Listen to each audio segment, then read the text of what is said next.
The pre-sales individual contributor. It's something that obviously everyone who's listening to this show is very familiar with. And today, we have the chance to dive really deep into what it means to go from not being in pre-sales to starting your role in pre-sales and then having a strategic impact and defining your own processes with your sales lead. We had an awesome conversation today. Welcome to the Pre-Sales Podcast. I'm your host, Matthew James, with our co-host, Jack Cochran. Hey, Matthew. So happy to be here. This is a fun conversation we had. Honestly, I wasn't exactly sure where this conversation was going to go when we got started. I knew we were just going to talk about our guest, Ramkumar, goes by Cal. If you haven't followed him, you definitely should. You can check the show notes in the description to find out where you can follow him. I wasn't sure where we were going to go, though. I wasn't sure what the conversation was really going to be. We had kind of some pre-thought out questions, but I loved where we went with the conversation. I had so many nuggets of wisdom out there that I'm going to pin and try and put up there as digital Post-it notes for people on LinkedIn later to consume as well. Look out for the 4 things you should do when you're demoing. Look out for how you should act in front of people that you want to move ahead with. Look out for how to have an impact at your organization. Jack, anything else we should mention? You know what? Something I'd want to hear from people who are listening is, what was your first demo experience? We talk about first demo experiences. We talk about the failure that often is that and kind of what you learn from it. So a couple ways that you can do this after the show. If you're listening to this on YouTube, you can comment right on the episode itself. You can also hop into our Slack, presalescollective.com/Slack. If you're not a member yet, sign up. We have a podcast channel there where I'll post this question in there. What was your first demo experience like? What were the lessons learned? How did you fail? I'd love to hear all the stories. I'm sure everybody has one. Well, let's hop right into the conversation after the break.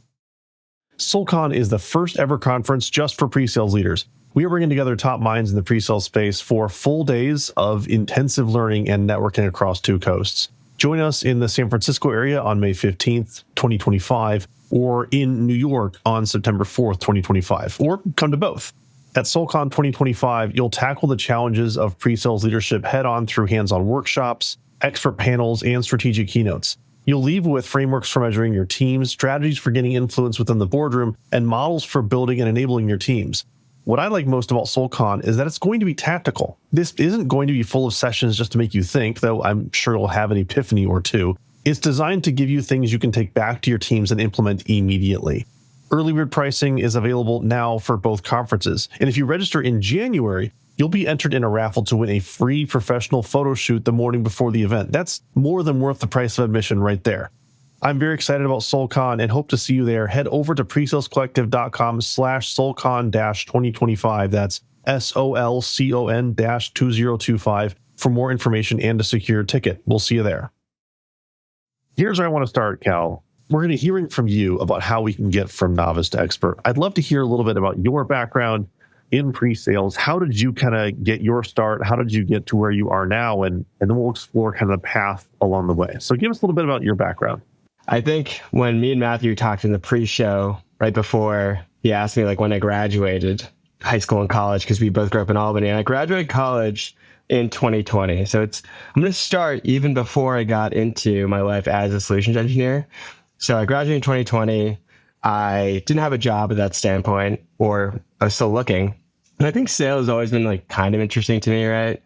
It's always a new challenge, but to get into sales or your break-in isn't usually a solutions engineer. It's pretty difficult to do that. Usually you need some seniority, you need to have some technical acumen.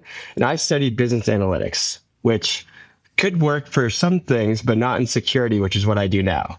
And so I took an SDR job. I was a sales development representative at RSA Security, and I did that for about a year. To be perfectly honest, I did not like it. Cold calling is not a fun passion item for anyone involved. It's not like anyone wakes up in the morning and says, I love to cold call, right? It's awkward, it's uncomfortable, but it showed me sales.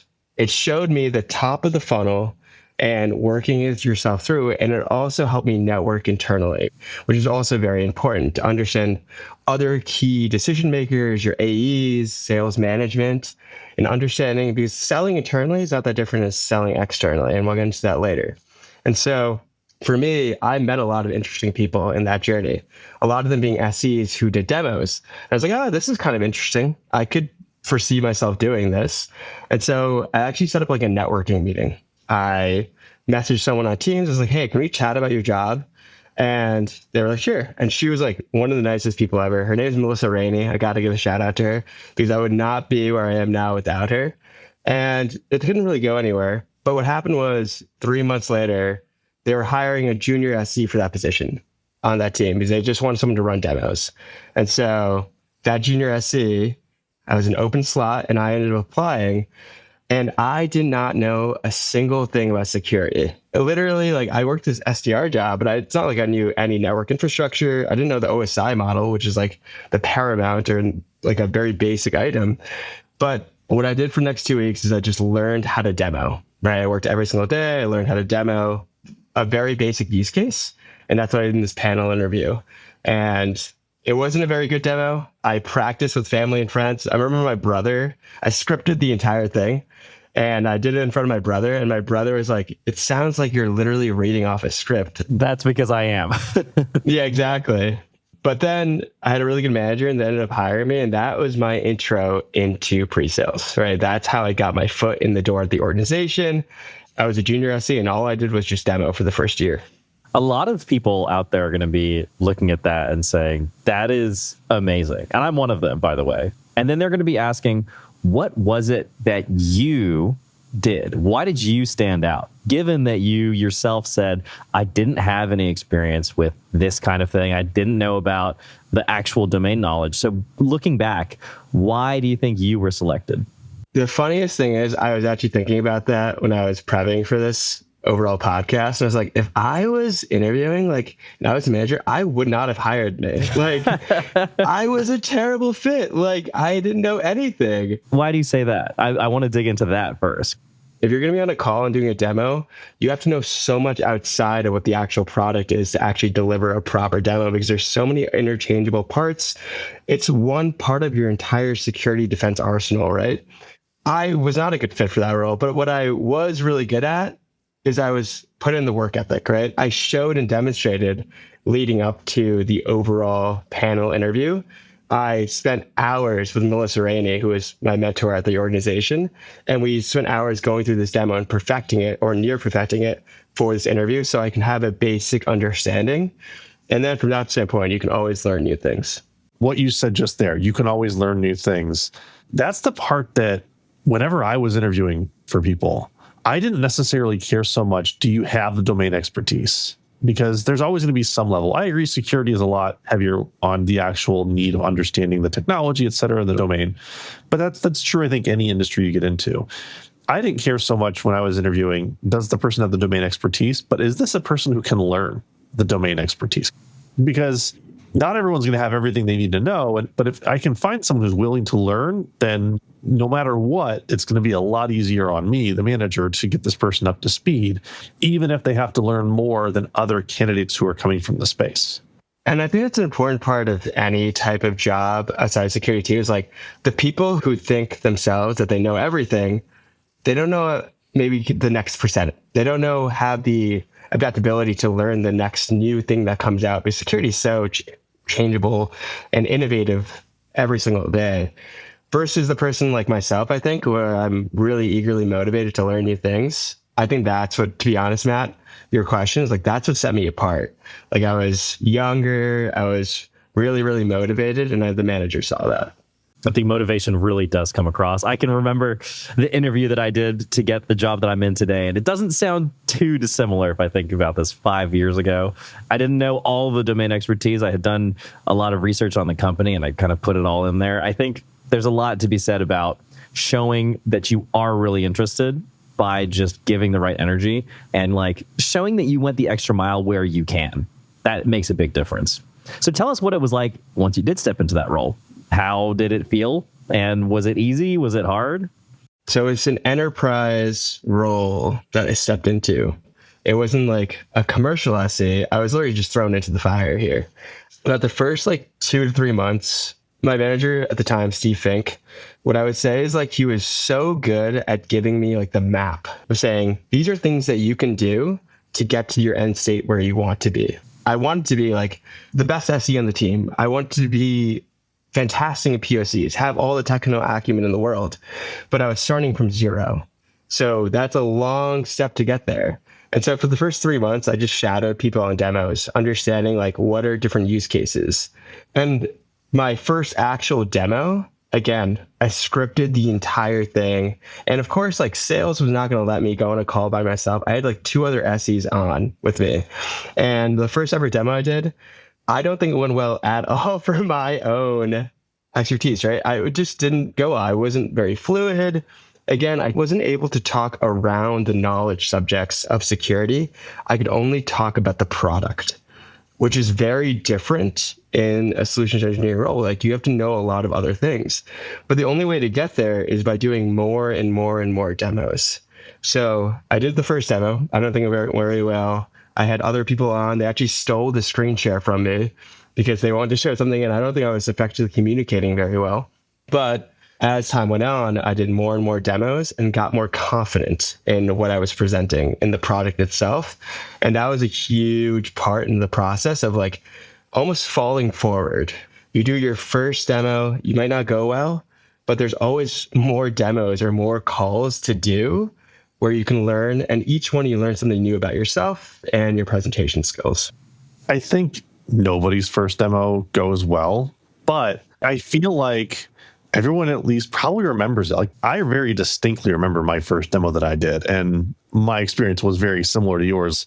I had 2 other peers in the room, and actually it was interesting because they set it up where they knew the only thing I could do was talk about the product, and I knew the words to say between each click. And so they set me up, and they took care of everything else that an SE is expected to do in that meeting and said, okay, Jack, you're now able to go. And like it was like clicking play on a video was me. Exactly. It was terrible. It was absolutely terrible. It wasn't a good representation of what an SE was, especially because I left that meeting feeling like, oh, I should have said this differently on this click. And when I think about that, I'm like, that it literally has nothing to do with what I needed to be doing in that call, but it was just my peers helping me to get past this. When you feel like you can present, you get more comfortable with it. But it was a terrible first demo. Matthew, I don't know if you had a similar first demo experience or if you even remember your first demo. I don't remember my first demo. Probably the thing that I do remember is what it felt like standing up presenting our product to our head of sales at the time. And I could kind of tell the internal demo. I had one of those before I did my first demo. Oh, I think everyone. Yeah. I remember my first time with that. They said a part of your onboarding is you're going to need to do a demo. And I was like, great. When's the demo scheduled for? They said, well, we'll get it scheduled after you do the discovery you'll need to do. I said, okay, I don't know what that means. I'm like, my job is to be a person demoing. Yeah. What is discovery? Literally, you gave me a demo script. I'm going to present this demo script. What am I discovering? And I remember they told me what it was, and I went through it and did the internal fake discovery, and I didn't take notes. No, you're like asking the questions. You're asking, how's this going to impact your process? I had no idea what the purpose of discovery was when I was getting started. I was like, okay, it's a call I have to do to be ready for the demo. Okay, well, what do you need to tell me? Like, it was the worst discovery. And it also changed nothing about what I demoed internally. But yeah, I remember that. This is what happens when you have literally, as in my opinion, I had nobody to guide me until I was actually in role. And it's a long battle to figure it out along the way. Yeah, I was fortunate enough to have like a team of 25 people. And I was the youngest and the newest on the team. So I really had like geniuses that I worked with at the organization where I learned from almost the entirety of what I know today about security. And that helped me so much in the beginning. So when did you know? When did you walk out of a meeting and you're like, I'm an SE now. Now I'm a solutions consultant.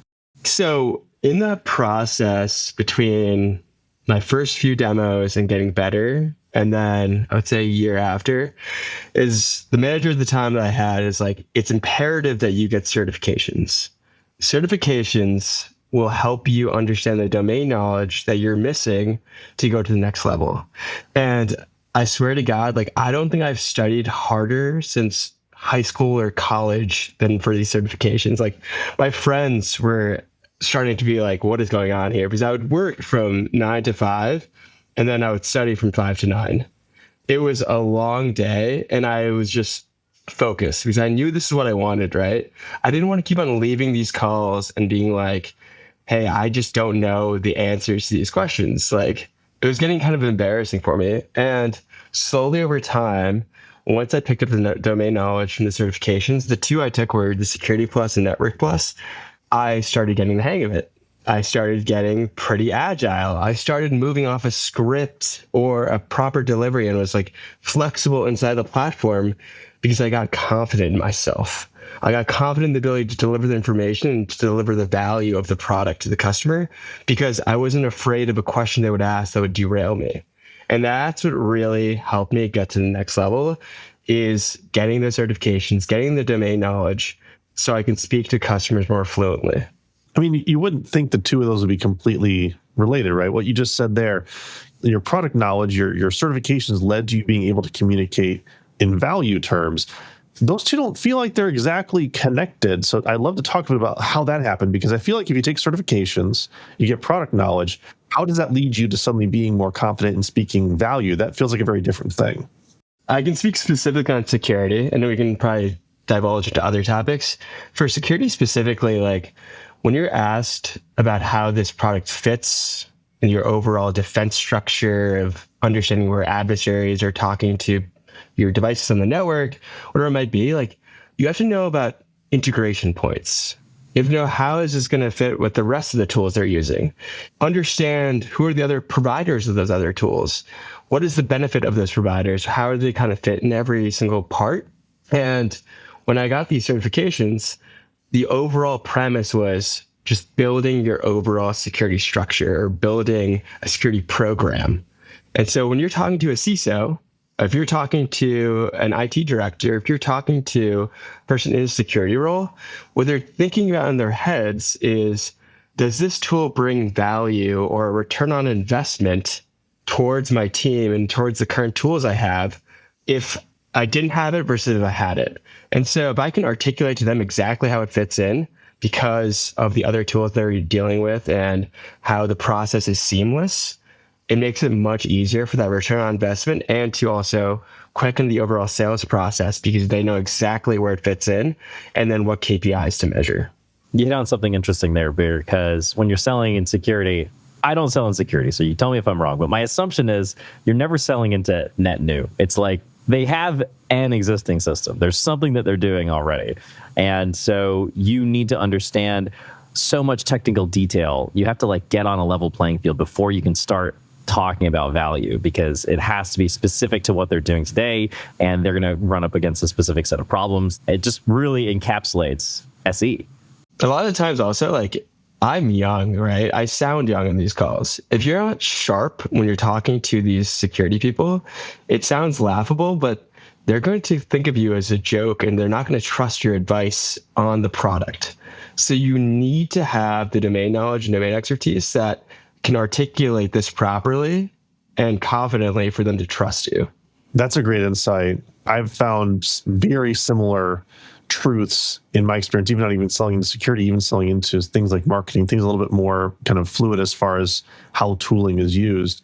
There is that trust in you and also understanding you are a competent person, because you remove one or the other, right? If you're a competent person, but you're not trustworthy, no one's going to want to listen to you. If you're a trustworthy person, but you don't have the competence, well, what you're saying is probably irrelevant to me. And the domain expertise, no matter what that looks like, whether that's with security, with the actual certification, I think you said a bit of question in the chat. It was the Security Plus, the Network Plus were the two that you'd taken. Just want to make sure that was... Exactly. Yeah, those are the two. Great starting points, right? It'll give you the domain knowledge right in the door. And that's what people look for like hiring these roles too. From a security engineer perspective, I would look at, do you have those certifications? That's awesome that you can just start having those conversations. It's that level playing field. Okay, we're all speaking the same language at the outset, right? And whatever that is for your industry, it's a good starting point, along with then the trust and the value that comes after that. You're absolutely right. You have to have something that gets you there. Exactly. There was something you were mentioning beforehand I do want to dig into a little bit when we were just chatting beforehand. I wrote it down here. Let me make sure I got it. It's the 4 do's of demos that I want to make sure we've got time to talk through. You developed something around your framework based on your experience around the 4 do's of demos. What are the 4 do's of demos? What does that mean? And how does that relate to kind of what we're talking about here? My coined 4 do's of demos. So the first one is to do your own discovery. When I'm working with my AEs, and I love the AEs I work with at Blackeye, they're fantastic, but what they're looking for in their discovery is not always the same as what a solutions engineer looks for, right? I look at product market fit. I look at exactly what technical details they're trying to fill their pain points towards. How well does my tool address that pain? Versus the AE might be looking at the overall sales process, right? Timeline. What is the overall valuation period? I always ask this question in every single one of my calls, and it's, what are your goals next year for your overall program? Whether it's in your continuous monitoring, if it's Blackeye related, or your whatever it might be in your solution engineer experience. Because right from that get-go, you can understand, what are they looking for? What do they want in their overall program or in their team to take them to the next level and have the return on investment? And so that's one question. To do your own discovery is the first thing I would say. The next one after that is, before I have any click on my screen when I'm doing a demo, and this is something I learned the hard way, I would say, is I frame it. I mention as to why I'm clicking into it. Why am I driving down into this minute detail or showing this particular vulnerability on the system? How is it going to resonate with the audience? And it helps a lot because it ties the story together. I often think of demoing as just a complex version of storytelling. You're basically going from a beginning, middle to an end. And if you frame everything properly, it's much easier to articulate the value of what you're showing. The third is evaluating specific KPIs that they're measuring on before you do the demo, so that when you enter a POC, it makes it much easier.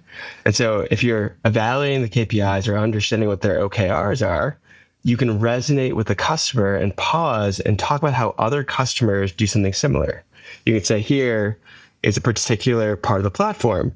Other customers do this to hit their KPIs or hit their performance indicators by doing this with it. That often also resonates with the customer. And the last one is very similar to what we were talking about before in terms of how security people respond to a young novice, is challenging the challenger.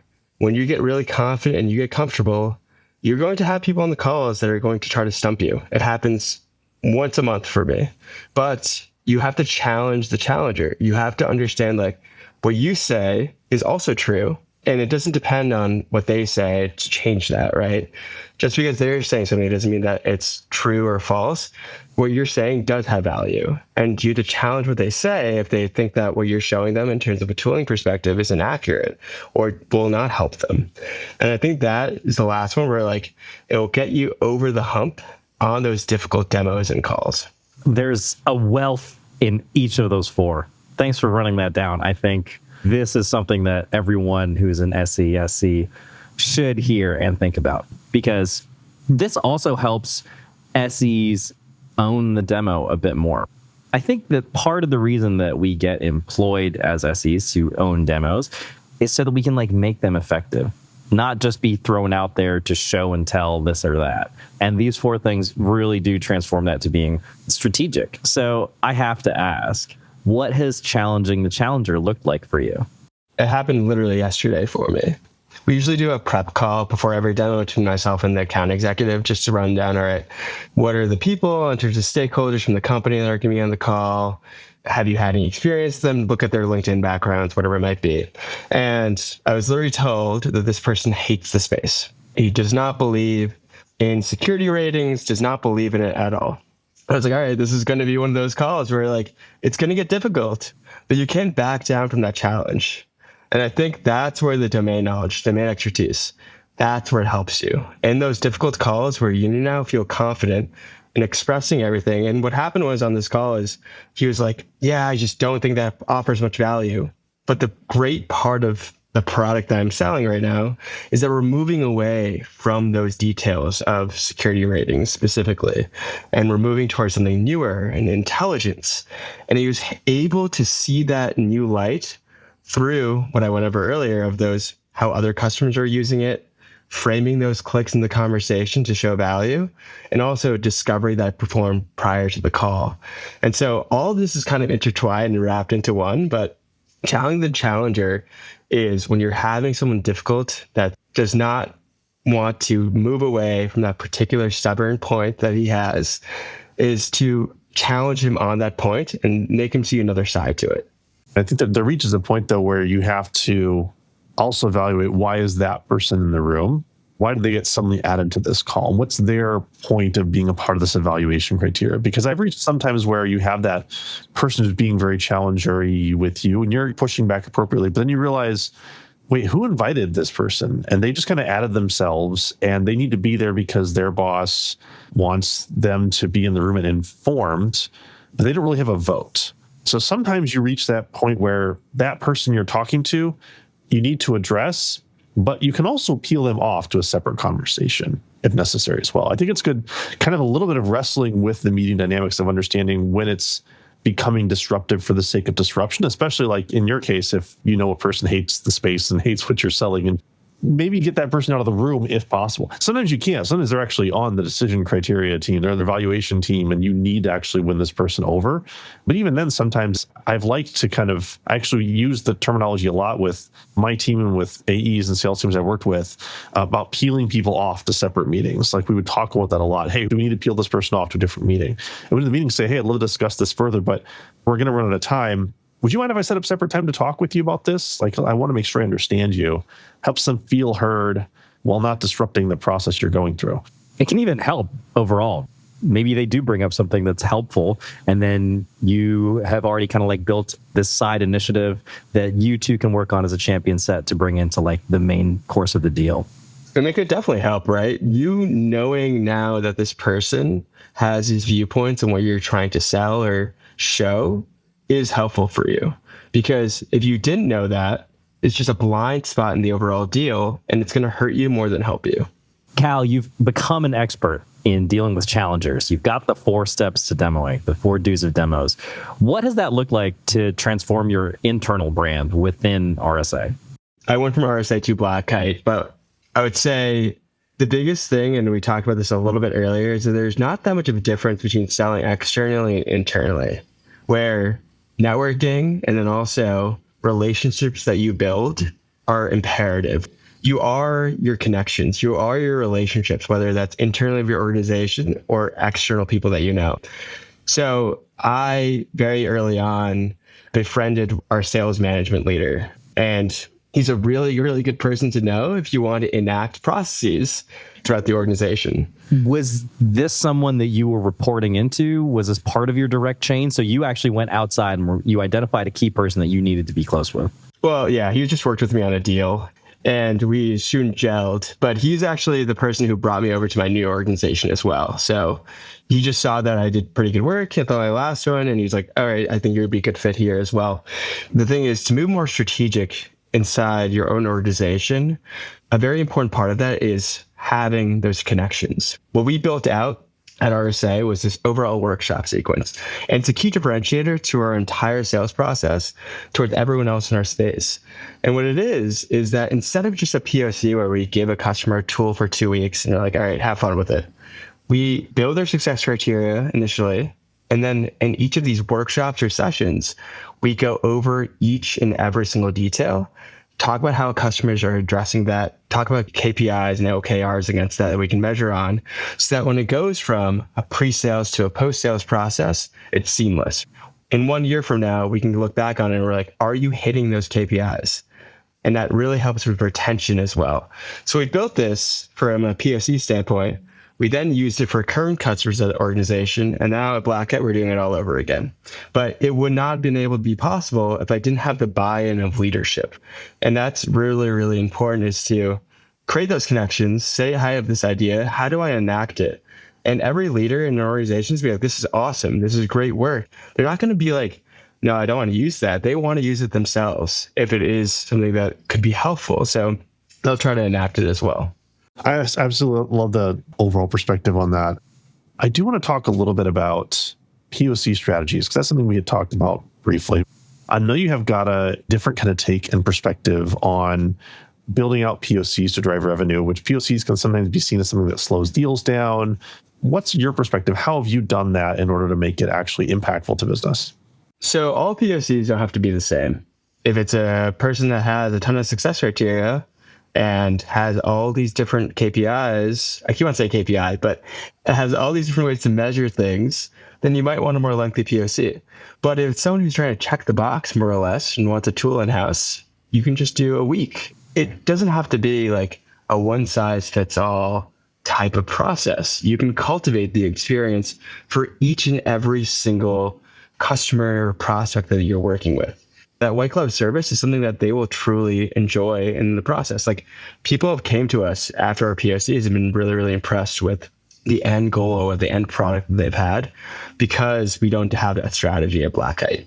That's one thing I would say. The other part of that is that the POCs is where collaboration with your AE is super important. They're not on their own. You're not on your own through this. And I often recommend like an AE, as I'm showing something on my screen, to come in and ask a question. Like, how is this resonating with you? Is this meeting what we talked about and hitting that first success criteria point? As well as every single POC call that we have, it should start by going over success criteria. That's how you're measuring this entire thing, right? That's how you're trying to deliver value to the customer. I love it. I also love the different lengths of POCs, because I've seen that done really well as well. There was, in fact, one customer I remember who asked for a POC, and we said, we understood what it was they needed. We said, well, we could do it in 4 hours in a conference room. And they're like, great. Our normal POCs were 3 weeks long, but what they needed, we could just do in 4 hours. And I'm really glad we didn't do a 3-week POC for someone who just needed to see a couple of things running on their environment. Exactly. Before we run out of time, I want to make sure you give everyone a little bit of how they can get a hold of you, or any shout outs you wanted to make on things you're working on now, et cetera. So yeah, how can people get a hold of you best? So my LinkedIn, that's a great way to message me if you have any questions on what I said, anyways, or ideas that you might have yourself on like pre-sales in general. I'm willing to hear. Also, like, certifications wise, I don't say I have every certification, but always continuous learning as an SE. And that's something I think everyone will find. And so if you have any questions on studying for those, or I also have study guides I can send people, I'm willing to help. Excellent. Well, Kyle, thanks so much for being on the podcast. It's been a pleasure talking to you and learning about kind of your path from novice to expert. Awesome. Thank you so much, guys. Thank you for listening to the Presales Podcast. These shows are recorded live during our bi-weekly LinkedIn show called Presales Live, and include a listener Q&A after each recording. To find information on the live show, head to presalescollective.com/podcast, follow the Presales Collective page on LinkedIn, or join the Presales Collective Slack. We have a dedicated channel for the Presales Podcast where you can find more information and join in the conversation after the show. We'll see you next time.